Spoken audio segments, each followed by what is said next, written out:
Join the charge. Like and subscribe to our YouTube channel. Follow us on Facebook, Twitter, Instagram. Heck, we're even on TikTok. We're excited to engage with you. We hope you'll join us moving forward. Click that like and subscribe button and go sign up on superchargedstocks.com and let's keep you notified.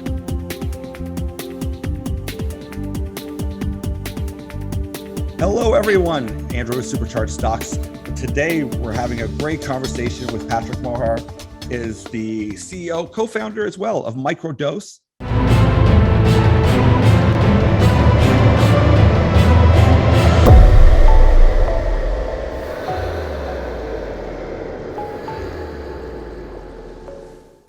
What a year you've had. The sector not only has been doing absolutely wonderfully and fantastic, and it's incredible to see the science and the data coming out and the acceptance and the excitement, but also the site. You really are, I mean, I could say it, and I don't mind casting flattering comments, but it is the hub. Like, if you want to go someplace and get access to the best resources and point you in the right direction and a lot of information, go to MICRODOSE.BUZZ. Everything is there. Not everything yet, but we're working on it. It's getting there. Almost there. Almost there. Always a work in progress. Well, what a year you've had. You've been traveling around. You've been doing a ton of events, a lot of virtual, but also, I mean, literally traveling in person. So much is happening in the field. And I guess the biggest thing we want to get out there too is this incredible show. It's show, experience, event, conference, whatever you want to call it, coming up, called Wonderland, November 8th. It's about 11 days from now. Let's just get into all of it. Let's call it a rager. Yes. Distinctness. An educational rager. We are referring to it as an experience, and we're fully committed to providing an experience for the audience. So, we've put a heavy emphasis on creative visuals, interactivity. There isn't going to be a line of 200 booths with people giving you plastic goodies and this kind of thing. A lot of, like, even just our backdrop, it's by modular backdrops, and it's like this 3D projection mapping thing. That was the most expensive part of the conference, but totally worth it, because, we want to put on a show here and make sure that the world is kind of, introduced to psychedelic medicine in the proper, responsible capacity. Yes, I love it, because this is a whole new foray into health and wellness and dealing with, especially over COVID, the amount of ranging from like extreme depression, anxiety to actual mental health, serious mental health issues. We're finding that a lot of data, a lot of research you've known of well, but a lot of generalists don't understand the amount of research and data that we have that's positive, shining a positive light on this whole sector and what it can do and how it can reshape and change the way we view medicine, health, and everything. Yeah, I mean, it's really interesting actually that, like, the timing between the two, the COVID epidemic and the mental health crisis that is sure to ensue, the raging opioid epidemic. And, literally we started MICRODOSE April 2020 in the peak of lockdowns, when everything was, going crazy. And the intersection between the two, like, problem solution context, very, very fascinating to me. And, this research has been done.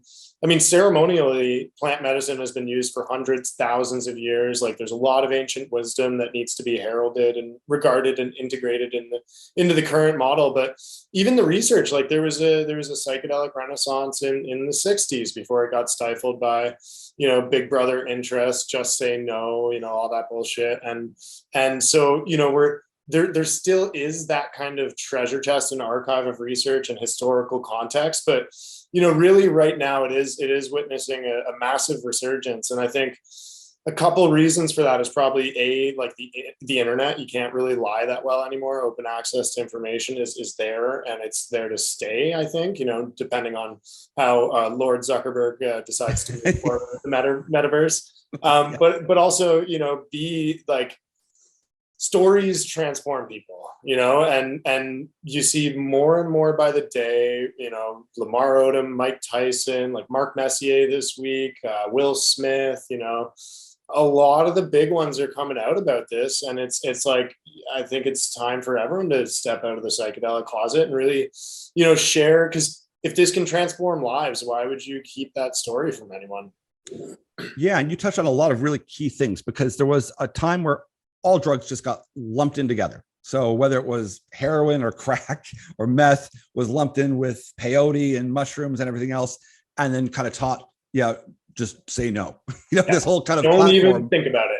Don't leave it all alone. It's all the same. There's no difference, which is, especially say in my age group, if you wandered off to university, you'd quickly find out that's not true. But also along that time, even whenever I was younger, there was tons of research going on, but it was very quiet. It kind of peek its head out here once in a while. But lately, especially the last year or two, I'll say from my experience, and I'm sure it's been a lot longer, the amount of science and data-driven science and companies and teams and maps as well. I mean, they've done so many big, huge raises, and the amount of work they've done to really quantify what the positive effects of and the distinction between these drugs are and how they can help. Absolutely. Yeah. And I mean, every chance I get, I give homage and credit to, people have come before us. We're the new kids on the block, and we're just trying to do the best we can here. But, Rick Doblin had this brilliant idea 32 plus years ago to take it to the FDA. Like, let's get a Trojan horse in there. Let's concentrate on PTSD, which brilliant move. MAPS has funding from, the left, the right, like major donors, the Koch brothers, there's some serious interest on both sides, because how can you say no to veterans, first line responders, paramedics, like people that are dealing with the largest and most serious traumas in society? If you have a medicine that's proven to work, efficacious and safe in controlled doses, who are you to say no? There's no fucking way this is slowing down. No. And it's interesting too, because it's almost as we speed up technology, and certainly with gadgets, I mean, I'm hooked to this phone thing all the time. There's like a big distinction or gap between that and then wisdom. So a lot of people will go on about how we're so much smarter. We know so much more stuff about whatever, certain specific things. But at the same time, I would argue we're not necessarily as wise, I mean, as a general whole.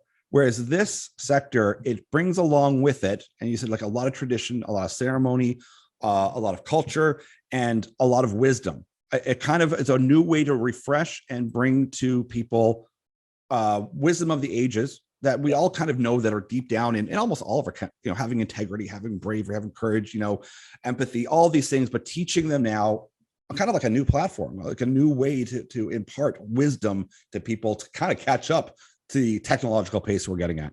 Yeah. And one of my favorite quotes is wisdom comes from experience, and experience comes from mistakes, so people have made these mistakes before, they've learned. And, when speaking for myself personally, you can be told anything. You can be told this is the right way, that's the right way. But for me, sometimes I have to screw it up and, feel that like, ooh, shame, like pain, like I hurt somebody, and I am never going to do that again.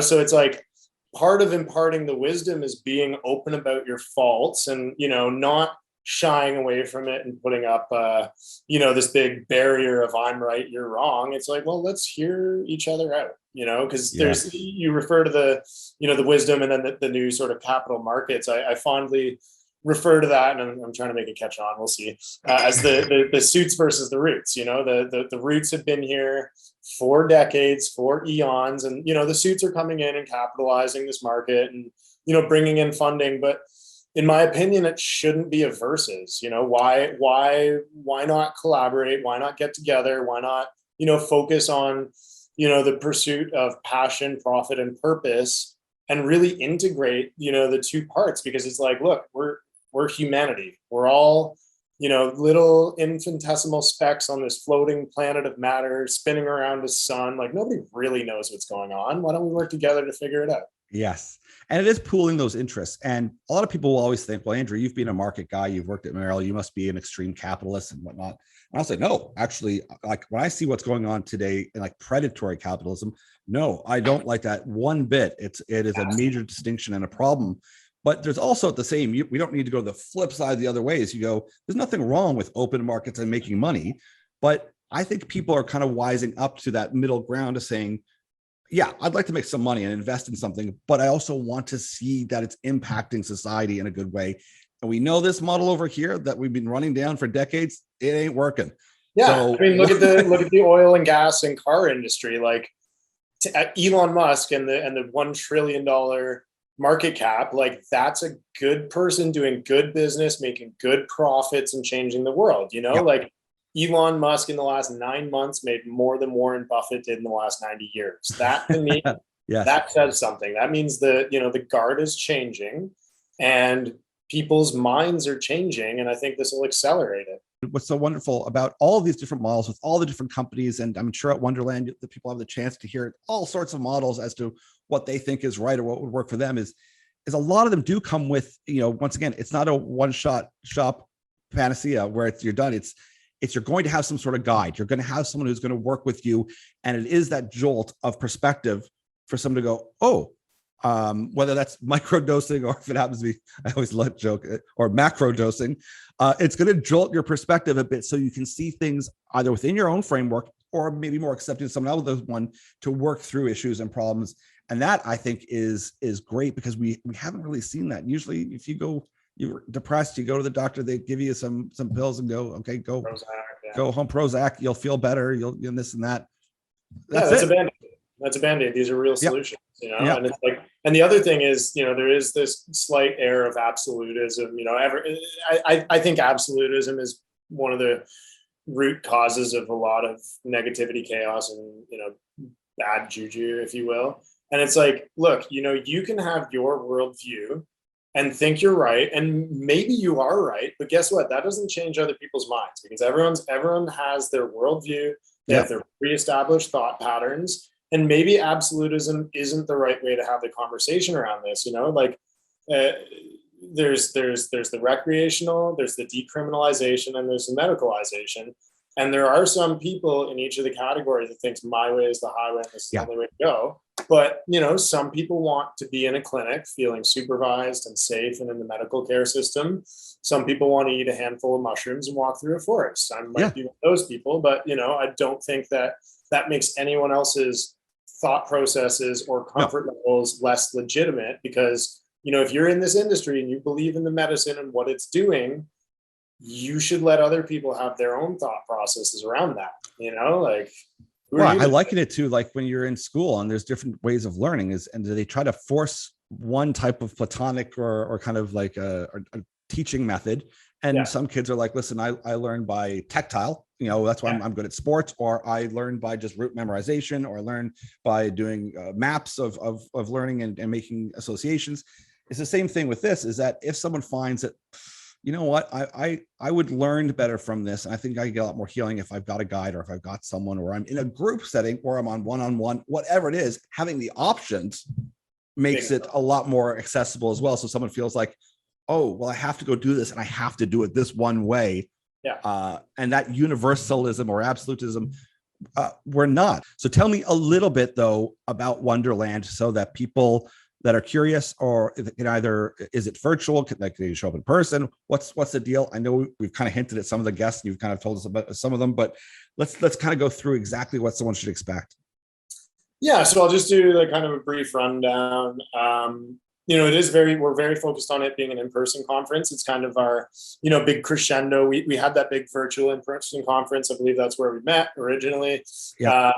This is the next iteration of that. It's very much designed to be, tactile in person. We have, safety protocols for COVID, because we recognize that it is crazy time. So, you can opt to present a negative COVID test upon entry of the facility, or a double vaccination. We're not going to alienate anyone based on their belief systems.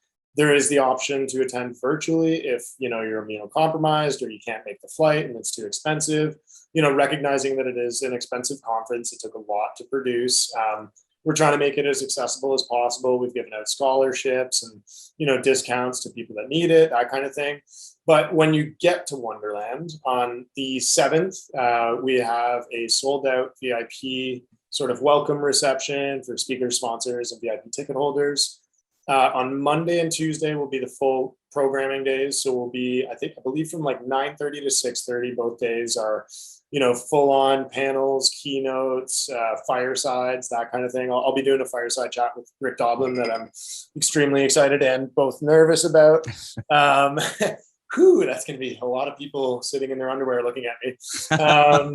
And then Monday night from 8 to 10, we'll have an awards ceremony. So the first annual Microdose Awards, all the nominations were user submitted. All the voting is user submitted. And then on Tuesday, the fiesta will commence post-conference. So we're working on it right now, but I believe we're going to orchestrate a fundraiser for MAPS. That's kind of being worked on in the background, not officially announced yet, but really hoping to drive some capital into that entity because they deserve it. And then Psychedelic Invest and Iter Investments will be doing an official Wonderland After Dark after party. Nice. I believe it's at home from 8 to 12. And then Levity Labs will be doing the after party Rager, which I'm excited about. And what else? I mean, so in the lobby, in between the front entrance and the arena, we'll have all the booths, activations, experiential events. So we've got some pretty cool things there. I don't want to ruin all the surprises, so I'll just say it's very interactive, and it's not going to be your standard trade show floor. And then we've got a business lounge and a VIP lounge for the different tiers of ticket holders, where you can kind of go have a side meeting and get into the more business oriented thing. There's an outdoor area.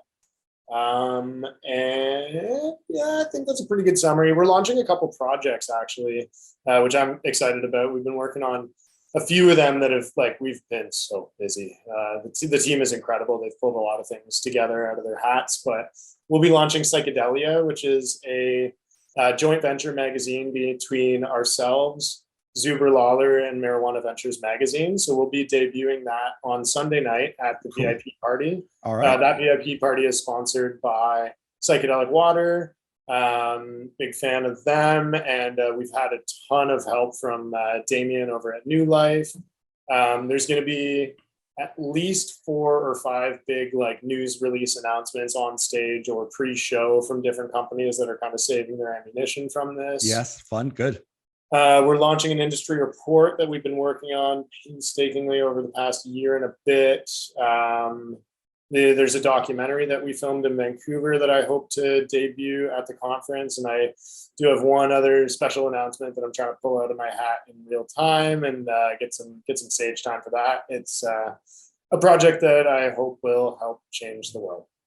Beautiful. Well, I admire what you're doing. It's been quite a year. And it's been a while since we've actually been able to talk, but I've been following your progress and seeing everything. Just incredible.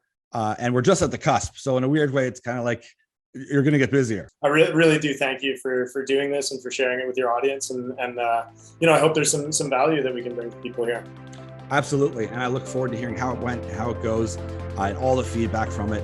All the best, Patrick. Take care. Thank you, Andrew. Adios.